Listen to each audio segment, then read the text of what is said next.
Shalom, selamat pagi teman-teman. Selamat bertemu kembali dalam sekolah minggu pada pagi hari ini. Kita bersyukur Tuhan masih memberikan kita kesehatan dan kekuatan. Sebelum kita mendengarkan kebenaran firman Tuhan, mari kita mohon terlebih dahulu pimpinan Tuhan untuk kita dipimpin dalam sekolah minggu pada pagi hari ini. Mari kita berdoa. Bapa yang mengasihi kami bersyukur Tuhan Yesus, kami diberikan kesempatan oleh Tuhan untuk kami boleh mendengarkan kebenaran firman-Mu, dan kami siap Tuhan untuk mendengar apa yang Tuhan mau sampaikan kepada kami. Berbicara, kami siap untuk mendengarkannya. Di dalam nama Tuhan Yesus kami berdoa dan mengucap syukur, haleluya, amin. Teman-teman yang sangat dikasihi oleh Tuhan, saya yakin dan percaya bahwa teman-teman semua dalam keadaan sehat, dalam keadaan semangat, dan dalam keadaan penuh dengan sukacita. Mari kita akan membuka Alkitab kita dari Injil Yohanes, pasalnya yang ke-1, ayatnya yang ke-29. Mari kita membaca bersama-sama. Pada keesokan harinya, Yohanes melihat Yesus datang kepadanya dan ia berkata, "Lihatlah anak domba Allah yang menghapus dosa dunia." Teman-teman yang sangat dikasihi oleh Tuhan, mungkin teman-teman sudah beberapa kali membaca Injil Yohanes ini dan teman-teman sangat memahami apa yang disampaikan oleh firman Tuhan kepada kita. Saya mau sharing tentang firman ini. Kalau kita boleh lihat teman-teman, kenapa Yohanes sendiri berkata di ayatnya yang ke-29, pada keesokan harinya Yohanes melihat Yesus datang kepadanya dan ia berkata, "Lihatlah anak domba Allah yang menghapus dosa dunia." Ada sebabnya teman-teman. Kalau kita lihat dari ayat 19 sampai 28, itu adalah kesaksian tentang pribadi Yohanes sendiri. Ia bersaksi karena pada saat itu dia ditanyain, "Siapakah engkau? Apakah engkau nabi? Apakah engkau Elia?" Tetapi Yohanes memberikan kesaksian yang benar. Dia jujur bahwa dia adalah seorang yang berseru-seru di padang gurun yang berkata, "Luruskanlah jalan bagi Tuhan." Itu artinya bahwa Yohanes ini adalah utusan dari Tuhan sendiri untuk mempersiapkan jalan bagi Tuhan, yaitu untuk memberitahu kepada orang-orang di Israel, orang-orang yang di Yerusalem dan orang-orang Yahudi bahwa engkau harus mempersiapkan diri untuk menyambut kedatangan Sang Juru Selamat, yaitu Yesus Kristus. Tetapi yang menjadi pertanyaan bagi kita, kenapa Yohanes berkata, "Lihatlah anak domba Allah yang menghapus dosa dunia"? Bukan dia berkata, "Lihatlah Yesus yang datang untuk menyelamatkan dunia." Ini suatu pertanyaan yang bagus, boleh kita tanyakan teman-teman. Kenapa Yohanes berkata seperti itu? Dia menyadari bahwa kedatangan Tuhan Yesus di dunia yaitu untuk menjadi korban bagi umat manusia. Allah telah menyediakan korban yang sempurna, yaitu anaknya sendiri, yaitu Yesus Kristus. Yesus merupakan anak domba yang disediakan Allah untuk dikorbankan sebagai pengganti orang berdosa. Saya dan saudara bukan orang yang sempurna. Kita manusia yang berdosa, kita manusia yang sering mengecewakan Tuhan, yang sering melukai hati Tuhan. Dari perkataan kita, dari tindakan kita, bahkan dari isi pikiran kita sendiri.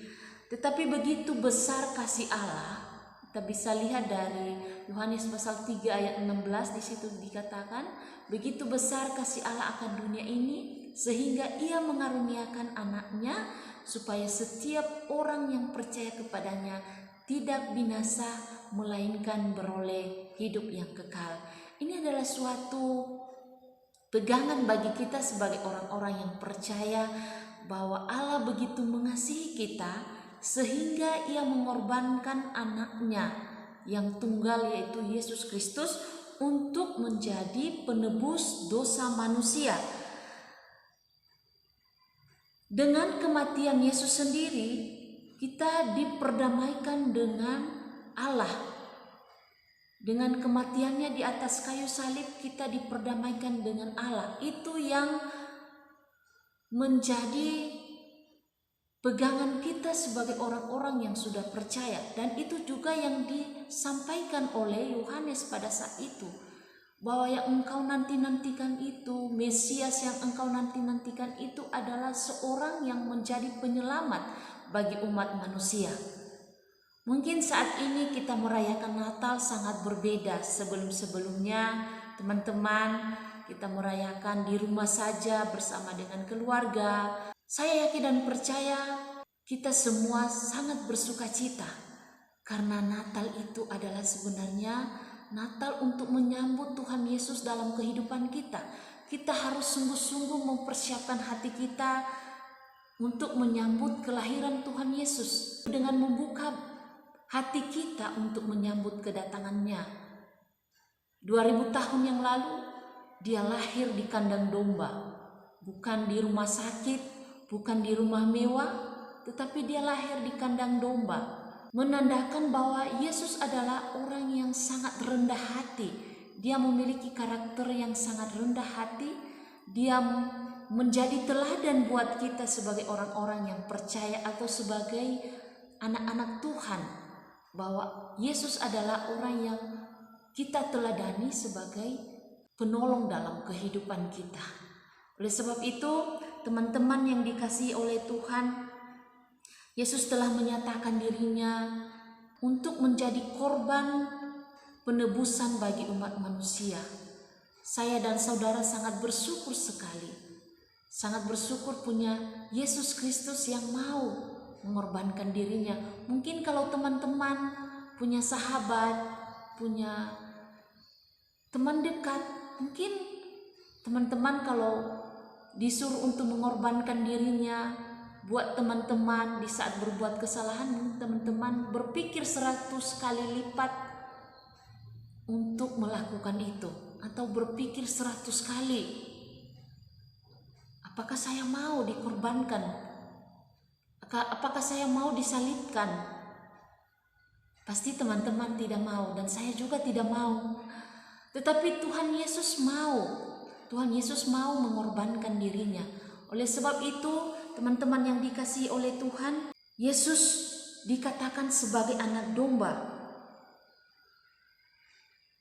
Anak domba memiliki sifat yang lemah lembut, dan Yesus juga memiliki sifat yang lemah lembut. Dan lebih dari itu, sebutan anak domba juga, Yesus menjadi korban bagi dosa manusia. Melalui kematiannya di atas kayu salib, dia telah menjadi pendamai bagi kita antara manusia dengan Allah.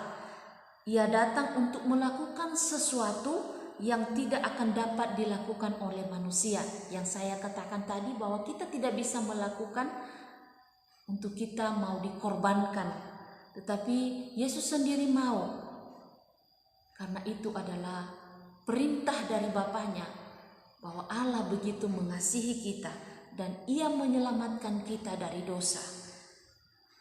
Dengan itu Yohanes memahami bahwa siapakah dirinya sebenarnya. Dia adalah seorang utusan Allah untuk menyampaikan kedatangan Sang Juru Selamat, yaitu Yesus Kristus, yang menjadi penyelamat umat manusia. Dan ini adalah sikap yang harus kita lakukan juga sebagai orang-orang yang percaya. Bagaimana respon kita dalam firman Tuhan yang kita dengar di pagi hari ini? Apakah kita hanya mendengarkan? Apakah kita hanya menerima keselamatan itu dari Tuhan? Tidak, kita harus juga mengambil bagian dari keselamatan yang Tuhan berikan kepada kita, dengan kita harus menjadi saksi bagi Kristus. Kita harus menyatakan bahwa Yesus Kristus adalah Sang Juru Selamat dalam kehidupan saya dan saudara. Kita harus memberitahu kepada orang-orang yang belum mengenal Tuhan. Seperti yang dilakukan oleh Yohanes ini, ia menyampaikan kepada orang-orang pada saat itu bahwa akan datang Sang Juru Selamat. Oleh sebab itu persiapkanlah dirimu. Maka kita juga sebagai orang-orang yang percaya, mari kita juga menyampaikan berita Injil itu kepada orang-orang yang belum percaya bahwa Yesus adalah satu-satunya jalan dan kebenaran. Tidak ada di bawah kolong langit ini yang diberikan nama yang penuh kuasa selain nama Tuhan. Oleh sebab itu saya percaya dan saya meyakini bahwa teman-teman yang ada di gereja Betani Surabaya mampu melakukan untuk memberitakan Injil kepada semua orang yang belum percaya, mau melangkah dalam iman dan terus berpegang teguh pada firman Tuhan bahwa Yesus adalah satu-satunya jalan keselamatan bagi orang yang percaya. Marilah kita menjadi saksi bagi namanya melalui perkataan kita, melalui tindakan kita, dan melalui hidup kita, supaya setiap orang yang melihat bahwa penebusan Kristus memberi dampak yang menyatakan kuasa dan kemuliaannya dalam kehidupan kita secara pribadi masing-masing. Oleh sebab itu teman-teman, tetap semangat untuk terus menjadi saksi bagi Tuhan. Ini adalah tugas kita sebagai orang-orang yang sudah percaya. Jangan kita kendor dalam melayani Tuhan, walaupun situasi yang tidak memungkinkan saat ini, tapi kita mohon pimpinan daripada Tuhan, supaya kita dimampukan untuk kita boleh melangkah sesuai dengan kehendak Tuhan. Demikian saja firman Tuhan pada pagi hari ini. Mari kita berdoa. Terima kasih Tuhan Yesus untuk firman-Mu yang boleh kami dengarkan pada pagi hari ini, yang menjadi kekuatan dalam kehidupan kami. Bagaimana kami harus menjadi saksi bagi orang-orang yang belum percaya Tuhan. Mampukan kami Tuhan untuk kami boleh memberitakan firman-Mu, dan mampukan kami terus juga Tuhan untuk kami boleh terus memiliki hidup yang benar di hadapan-Mu Tuhan. Kami terus berserah diri kepada Engkau Tuhan dan terus mengandalkan Engkau. Berkati juga Tuhan teman-teman pemuda-pemudi yang ada di gereja Betani Surabaya Tuhan, supaya mereka terus diberkati oleh Tuhan dalam perkuliahan mereka, dalam pekerjaan mereka, dalam usaha mereka, supaya mereka terus menjadi anak-anak yang sungguh-sungguh diberkati oleh Tuhan, dan anak-anak yang menjadi kebanggaan orang tua juga ya Bapa. Terima kasih Tuhan Yesus. Apapun pergumulan teman-teman saat ini, apapun masalah yang teman-teman hadapi, percayalah bahwa Tuhan sanggup memulihkan dan Tuhan sanggup memberikan jalan keluar dalam setiap masalah yang teman-teman hadapi. Terima kasih Tuhan Yesus, hanya di dalam nama-Mu kami berdoa dan bersyukur. Haleluya. Amin. Terima kasih, Tuhan Yesus memberkati.